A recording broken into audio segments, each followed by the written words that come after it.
Ja, da vi tilbake igjen da. Prøve å lage noe mat igjen. Tenkte vi skulle prøve oss på en hverdagscurry med kylling. Så vet vi det, så bare heng med. Alltid når jeg skal lage mat, så begynner jeg alltid med mise en place. Altså, jeg gjør allting klart, så jeg kan bare begynne å lage mat sånn som de gjør på TV. Så det jeg har gjort klart allerede, det er krydra, som er 1,5 teskje med garam masala, 1,5 spiseskje med curry, en teskje med gurkemeie eller turmeric, og en halv teskje med salt. Her har jeg brukt Himalaya-salt bare fordi jeg har det. Og så trenger vi også 1,5 til 2 spiseskjeer med tomatpuré. Det er det første jeg har gjort. Skal vi fortsette nå med å skjære litt mer vi trenger. Så da er det klart. Så jeg har allting klart før jeg slår på stekepanner og av noe som helst. Bare sånn at vi vet det. Så vi trenger løk, så da skjærer vi opp løken først. Og vi trenger også en skarp kniv. Det er viktig. Ellers er det kjedelig å lage mat.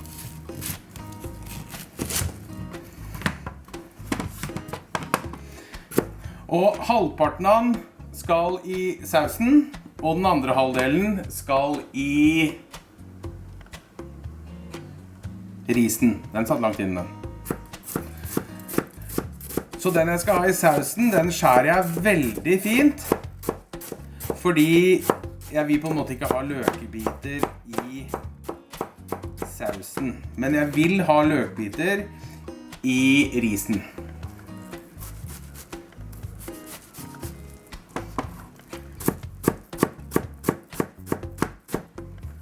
Sånn. Så da er den til kyllingen når jeg steker kyllingen. Da har vi en til. Og den skal være litt større biter, for den skal jeg ha i risen.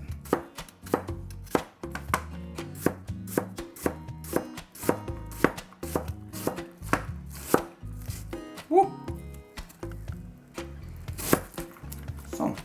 Så da lager jeg alltingen ferdig i sånne boller. Så har jeg liksom alltingen klart. Det jeg trenger det på. Vi skal ha mer i risen. Løken skal i først, men så har jeg 2 ting som jeg tar i risen etter hvert, som risen begynner å bli ferdig. Og det er agurk. God gammeldags vanlig agurk. Som jeg skjærer i litt sånn staver. Så det er utgangspunktet. Jeg bare skjærer den 2 ganger den veien, 2 ganger den veien, så skjærer jeg det sånn passe fine biter. Sånn. Så legger jeg det nå i en ny skål, selv om jeg har løken i en egen skål som skal også i risen. Men den skal på en måte i egen. Men jeg skal også ha en halv gul paprika, som jeg også skjærer ikke så alt for smått.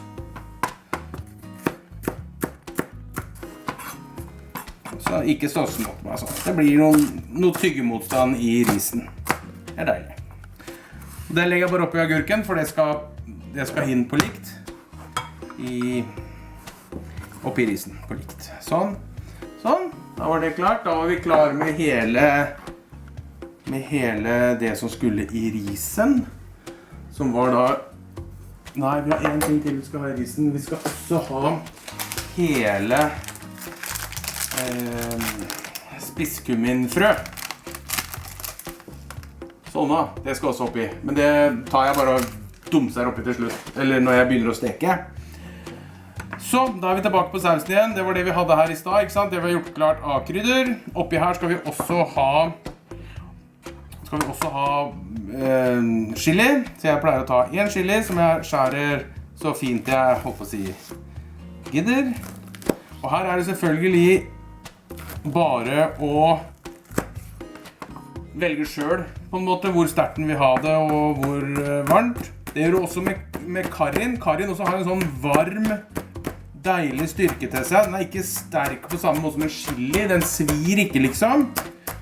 Men den lager en sånn varme i brøstkassa på en måte som er veldig deilig. Og det her sånn, det skal oppi likt med krydderet og alt det andre. Så da bare legger jeg det bare oppi der sånn, så det bare får gjort seg fint. Og de to andre tingene som nå skal oppi, det er hvitløk og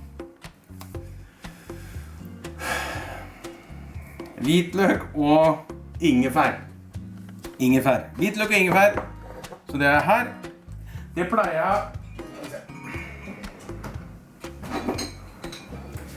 jeg ikke å skjære opp.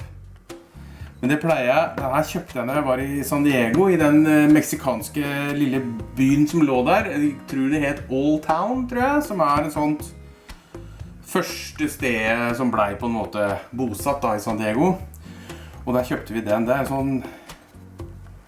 Nei, den her kjøpte jeg kjøpte den i Palm Springs, kjøpte jeg den her faktisk. Palm Springs er den kjøpt. Den er veldig fin til å både ta hvitløk, ingefær og alle tingene du skal ha det sånn pasta. Sånn paste. Ikke pasta selvfølgelig. Men hvis jeg bare tar hvitløken, nei, ingefæren, og så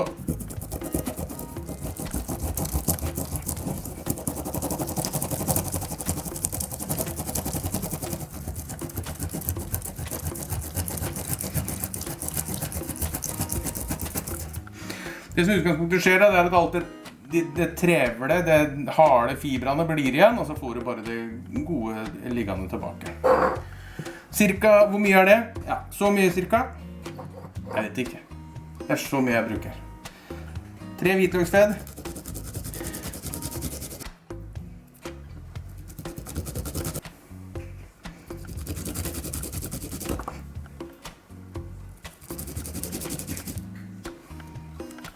Sånn, da var det klart.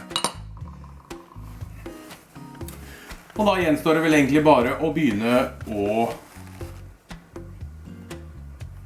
lage kyllingen, skjære opp kyllingen. Den sparer jeg alltid til slutt. Skjærer alltid kyllingen til slutt, så jeg slipper å vaske ting om igjen. Spesielt det som skal oppi sammen med risen, det blir ikke kokt. Det blir bare lagt i varm ris. Så avhengig av at det er rent og pent. Da begynner vi med risen som sagt, og i panna så begynner jeg bare med en klatt med smør. Passer godt og varmt, så slår jeg bare løken oppi. Skal utgangspunktet løken bare freses eller gjøres blank, den skal ikke være stekt. Så tar jeg da disse spisskummin, hele spisskumminfrøa, og bare stør oppi. Jeg vet ikke hvor mye jeg bruker her, er forskjellig fra gang til gang. Noe sånt.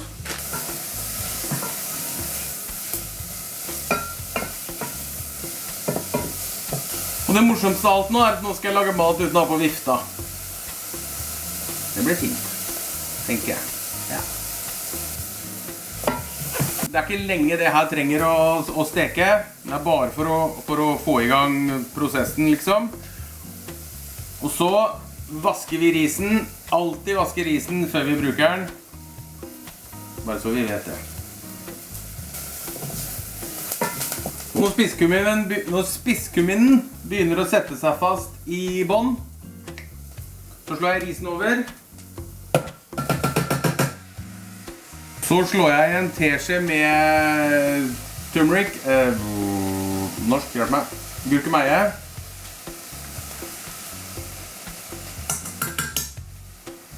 Og så slår jeg pleier å bruke dobbelt så mye vann som ris. Da synes jeg det blir bra.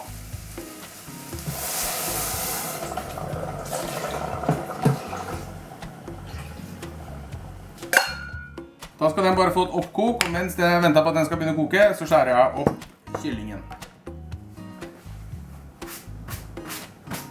Det jeg pleier å gjøre når jeg skjærer opp kyllingen, det er sikkert forskjellig fra avtale, men den lille flappen, den skjærer jeg først. Skjærer jeg den i 2. Så lager jeg biter av det. Her er jo bite-size pieces, altså så store at de er fine og... Da koker jeg risen et lite øyeblikk.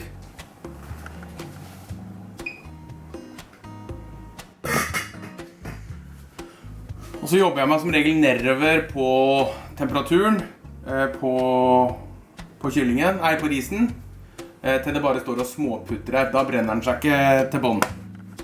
Så mens vi holder på med det her nå, skjærer vi kyllingen. Det pleier jeg å gjøre sånn. Og så skjærer jeg de i biter. Sånn som jeg vil ha de.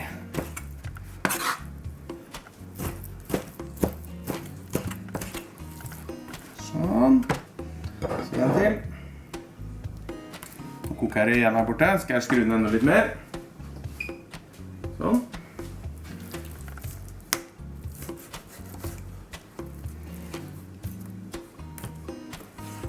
Jeg bruker mellom 600 og 650 gram kylling til 4 stykker. Vi er bare 3. Nei, vi greier å spise hva sammen. Ja. Sånn, og så tar jeg alltid nå, setter vekk det med kylling på. Hva skal jeg på hendene?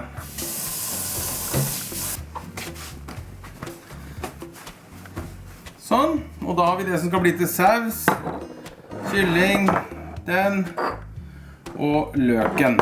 Så det vi begynner med nå, det er kylling og løk. Og litt grann smør. Ser du, det kunne jeg skjært opp først. Det rakk jeg jo ikke. Men nå har det stått ute litt, så nå kan jeg sikkert bare gjøre sånn.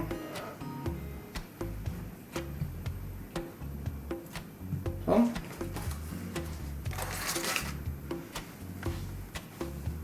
Smør er ingen som har daua. Eller, det kan faktisk hende her. Det er bare å få varme i panna. Og så tar jeg i kyllingen og løken først. Steker det nesten ikke ferdig, men jeg lager, så jeg steker veldig varmt, så jeg får hinne på det, og det blir kult. Og så begynner jeg å lage sausen, og så skal kyllingen oppi til slutt og koke ferdig i sausen. Yes, alle med på det? Jepp, jepp. Da er vi tilbake igjen. Eller det er vi jo ikke, du vet jo ikke at jeg har klept her, du. Ja. Men i hvert fall, nå har jeg fått en varm panne, så da går løken i.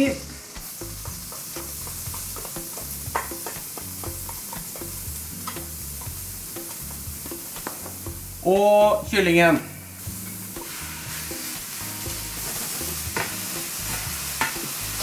Rører det sammen, så jeg får løken og kyllingen blandet, og så lar jeg det ligge litt stille, så det får litt sånn brennmerker på seg.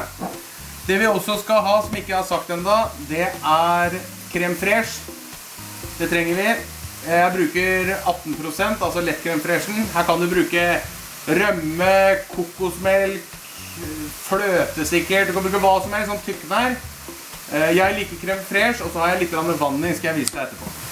Det som er veldig viktig å huske på da, når vi lager mat, er at sånn som når jeg skal lage en ny rett, så ser jeg på veldig mange oppskrifter, og så lager jeg ut ifra det, så lager jeg min egen oppskrift. Jeg kommer også til å skrive oppskriften under i beskrivelsen. I hvert fall ingrediensene setter jeg i bånd. Så alle vet hvor mye av hver ingrediens, og så får dere heller se videoen for å få med dere hvordan. Så ser det ut som vi må røre litt her, skal vi se. Og nå er det faktisk ikke noe farlig om noe av det ikke er stekt, for det skal kokes godt i sausen etterpå. Så det blir ordentlig gjennomkokt. Men husk også når du lager mat selv, at det er deg. Det er deg som lager mat. Når jeg lager mat, så slumper jeg og smaker til og ordner til. Så vi skal også ha salt og pepper i kyllingen her. Det har jeg ikke lest noe sted, men det liker jeg, så jeg tar salt og pepper på kyllingen. Så tenk på det selv, hvordan lager du mat til vanlig, og bruk det. Hvis ikke så er det her et godt utgangspunkt. Men lag din egen flair, det er viktig. Så vi har litt salt og pepper på.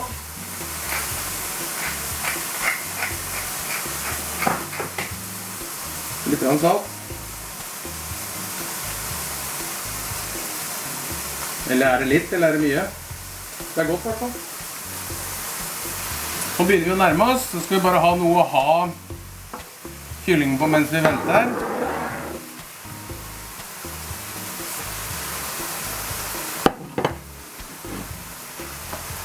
Da slår vi alltid ned temperaturen litt først.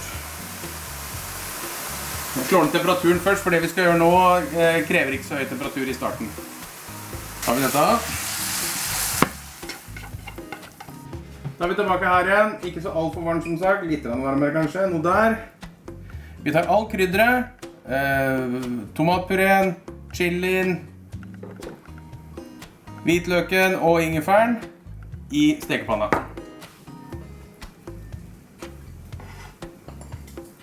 Og smør.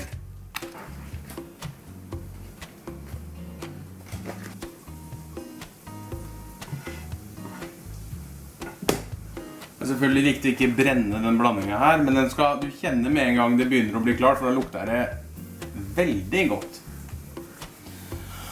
Og så når det har begynt å steke nå, så tar jeg litt vann oppi,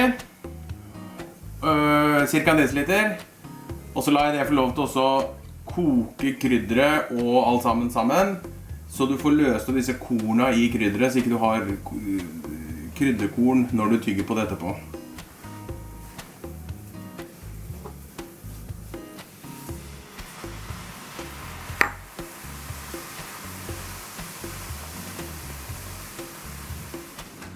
Sånn, og så lar vi det bare koke inn, og så tar vi en hel burk med crème fraîche oppi. Og rører rundt. Når jeg får oppi det her nå, crème fraîchen og får rørt det rundt, så begynner det å ligne på det du kjøper ferdig i en boks eller et glass. Da er vi liksom der, og så skal kyllingen oppi det. Da er vi på en måte der hvor ferdigmaten begynner på en måte.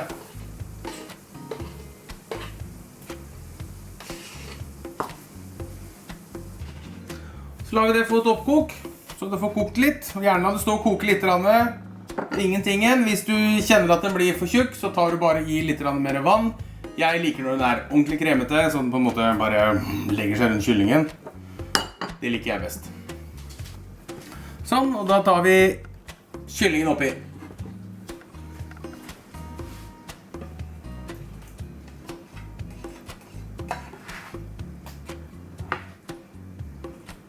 Da begynner alt å nærme seg. Skal vi sjekke risen bare.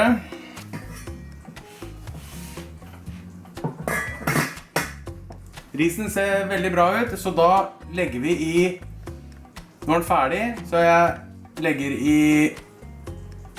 paprikaen og... Fy faen. Så jeg legger i paprikaen og agurka.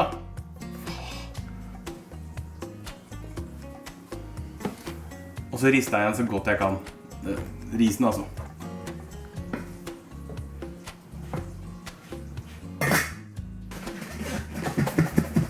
Sånn. Litt håndkle.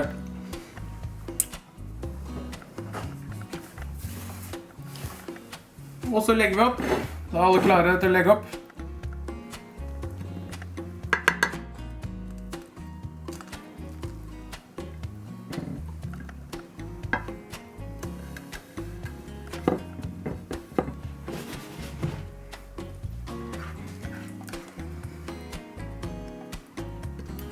Skriver på kyllingen.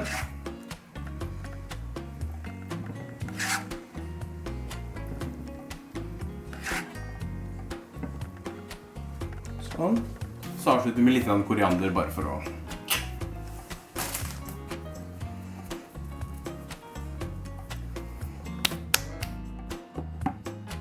Bon appétit!